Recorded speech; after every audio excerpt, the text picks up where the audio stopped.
Hi friends, welcome to Zeenath's world. Wish you all a very happy new year. இன்னைக்கு நம்ம பண்ண போகிற recipe பசலை கீரை கூட்டு. இதை பாலக் கீரை கூட சொல்லுவாங்க. இப்போ இந்த கீரையை தான் நம்ம பண்ண போகிறோம். நான் கீரையை நல்லா கட் பண்ணி கழுவி வச்சு ரெடியாக வச்சுருக்கேன். இப்போ நம்ம ஃபஸ்ட்டு குக்கரில் ஒரு கை அளவு துவரம் பருப்பை ஊற வச்சு போட்டு வச்சுருக்கேன். அதோட ஒரு வெங்காயம் போட்டுக்கலாம். 2 பச்சை மிளகாவை பாதியாக பிச்சு போட்டிருக்கேன். தக்காளி 1 எடுத்துக்கோங்க, கட் பண்ணி போட்டுடலாம். இப்போ அதோடு நம்ம இந்த பசலைக்கீரையும் அதில் போட்டு சேர்த்து ஒன்றா தான் நம்ம வேக வைக்க போகிறோம். இப்போ அதோட பெருங்காயத்தூள் 1 ஸ்பூன் போட்டுக்கோங்க.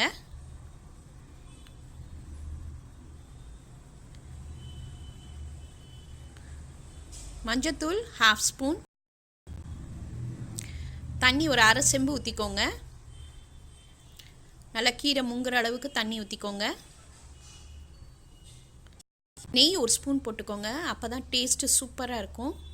இப்போ நம்ம அதை மூடிட்டு அடுப்பில் ஒரு 4 விசில் வச்சிடலாம். இப்போ நல்லா வெந்துருச்சு பாருங்கள். பருப்பும் அதுவும் நல்லா ஒன்று சேர கலந்து வெந்திருக்கு. இப்போவே அந்த நெய் வாசனை அப்படி அடிக்குது. இப்போ நான் அடுப்பில் பேனில் 2 டேபிள் ஸ்பூன் நல்லெண்ணெய் ஊற்றிக்கிறேன். இதுக்கு நல்லெண்ணெய் ஊற்றினோன்னா நமக்கு ரொம்ப டேஸ்ட்டாகவும் வரும், உடம்புக்கும் ரொம்ப நல்லது. 1 ஸ்பூன் சீரகத்தூள் போட்டுக்கோங்க, 1 ஸ்பூன் மிளகு போட்டுக்கோங்க. பூண்டு ஒரு 6-7 பல்லை நல்லா இடித்து இதில் போட்டுருவோம். இப்போ அது நல்லா வதங்கிட்டுக்கட்டும். இப்போ அதில் ஒரு பெரிய வெங்காயம் ஒன்று கட் பண்ணிடலாம். கருவேப்பிலை கொஞ்சம் போட்டுக்கோங்க, நல்லா வதங்கட்டும். நம்ம பச்சை மிளகாய் ஏற்கனவே போட்டுக்கோம். காரம் வேணுன்றவங்க 2 காஞ்ச மிளகாவை கிள்ளி போட்டுக்கலாம். உப்பு தேவையான அளவு.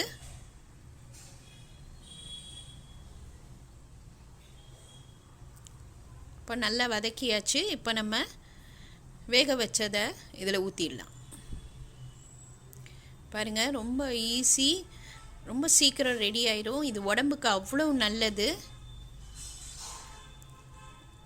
உடம்பு ரொம்ப சூடாக இருந்தால் குளிர்ச்சி கொடுக்கும். இது ரத்தத்தை சுத்தப்படுத்தும். இந்த பசலைக்கீரையை வாரத்துக்கு 2 தடவையாச்சும் எடுத்துட்டோன்னா ரொம்ப நல்லது நம்ம உடம்புக்கு. இதை நம்ம பிளெயின் ரைஸ்க்கு சப்பாத்திக்கெல்லாம் தொட்டு சாப்பிட்டோன்னா சூப்பராக இருக்கும். இது ரொம்ப ஈஸி. இன்றைக்கி இதை ட்ரை பண்ணி பாருங்கள்.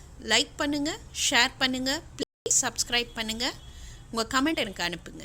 தேங்க்யூ.